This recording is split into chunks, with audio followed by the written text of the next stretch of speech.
Urban residents around the world regularly reclaim old warehouses, abandoned rail yards, and other obsolete spaces, with coalitions rising, ebbing, and flowing again to transform these forlorn sites in ways that reflect shared contemporary needs and values. From Berlin to New York, from Paris to Dublin, amorphous, dynamic sets of actors, who may at first only be strangers, converge in unexpected ways. One such emergent site of urban commoning is in Montreal, and it is called the Champ des Possibles, literally the realm of possibility, or what might better be translated into English as a field of dreams. On what was a disused rail yard now being formalized into a public open space, our team has been exploring the extent to which regular and visible presence in and care for a public space might compensate for unclear social boundaries and the absence of legal rights. Commons are social phenomena. Commoning refers to practices and processes through which relationships are produced and reproduced among a set of people and a thing, space, or place, such that the people come to recognize and understand one another as fellow commoners and the thing, space, or place as a commons. If commoning is a set of practices, it should be possible to identify particular practices as supportive of commoning. We argue that caring, specifically caring with in a visible manner, is one such practice. The literature on the ethics of care distinguishes several forms of care. Not all support commoning. For example, caring about something implies appreciating it, recognizing its need for care, and perhaps loving it. It is an emotional attachment. It is a personal attachment. It may not be communicated to anybody, and if it's not communicated to anybody, it does nothing to build or maintain relationships, whether of commoning or otherwise. Taking care, providing care, assessing the quality of care does build or maintain relationships, but those relationships are not necessarily supportive of commoning. They may instead support privatization. We argue that caring with does support commoning. Caring with involves a set of people in relatively equitable relationships of providing and receiving care. It involves a mutual sensitivity to the concerns, needs, and desires of others. These relationships do support commoning. We argue that caring with is particularly supportive of commoning when it is visible. Visibility signals to others who are part of the commons that there is a collectivity and that that collectivity remains active, that others continue to invest in it, contribute to the common shared project. It also signals to those who are not part of the commons or not yet part of the commons that a commons exist and that there is a set of people who share a common attachment to a thing, space, or place. Thus, caring with in a visible manner that, if the commons is a space or a place, occupies that space or place, supports commoning. We illustrate these dynamics in the context of the Champ des Possibles in Montreal. The Champ des Possibles is located in the middle of Montreal, in a central neighborhood with little green spaces. It used to be a quarry and was then used as a railway course by a train company until the 1970s, when it was abandoned until the early 2000s. In 1995, a change in demographic in the neighborhood brought a group of citizens willing to organize to protect the architectural heritage of the site. But it's not until 2007, when a biologist and an artist started caring for the champ for very different reasons, that the site started to see a new life. One had interest for biodiversity, and because of the specific factors that made this site unique in that regard. The artist was interested in this site because green spaces were so rare in the neighborhood. She decided to occupy the champ with sculptures and engaging with people through art.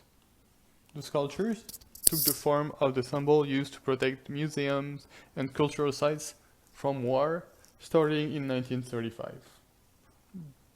This project was called the Rorick Garden, based on the name of the project to protect museums, the Rorick Project.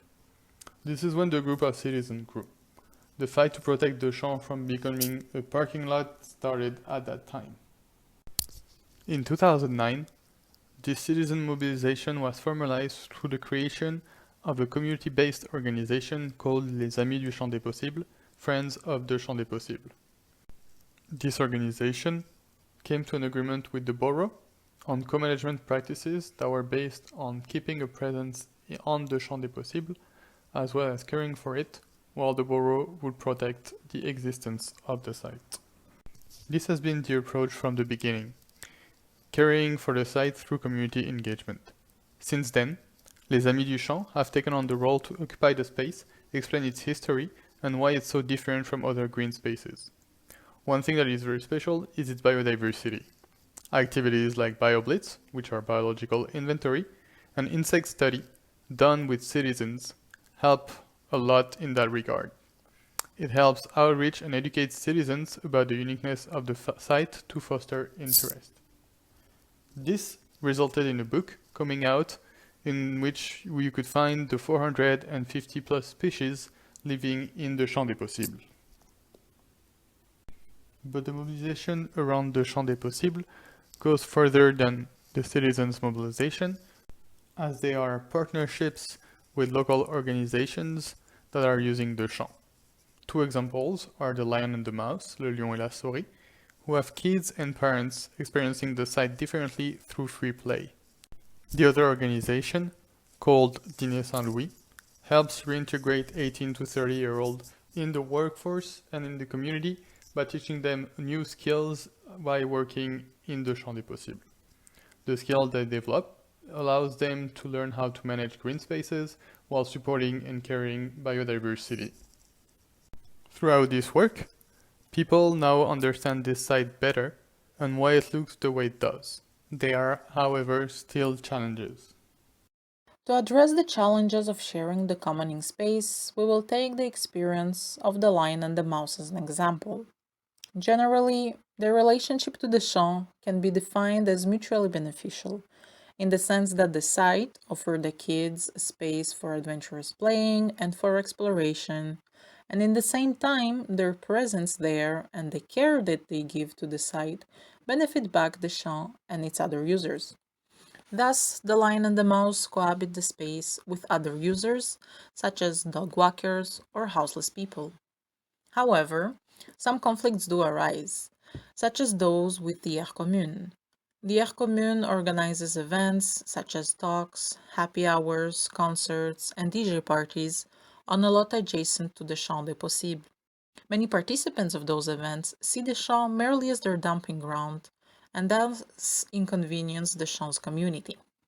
However, thanks to their visibility at the champ, the lion and the mouse organizers were able to influence the aire commune to make some operational changes to relieve some of the tensions. New challenges also arise during the pandemic, during those times when care and supervision for the site decreased considerably. The champ users complained about the multiplication of bonfires, about garbage problems, and about the excessive cutting of healthy trees. But it wasn't all bad. As one lion and the mouse parent said, and I quote, "The power of seeing traces of people when you can't see people brought much more benefit than loss."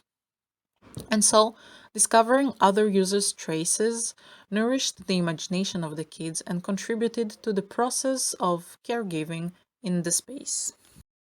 When groups of people, such as those involved with the Rorick Gardens Project, Les Amis de Champ des Possibles, and Le Lion and Souris, care with the Champ des Possibles in visible ways that occupy the space, it gives rise to dynamic, successful commoning.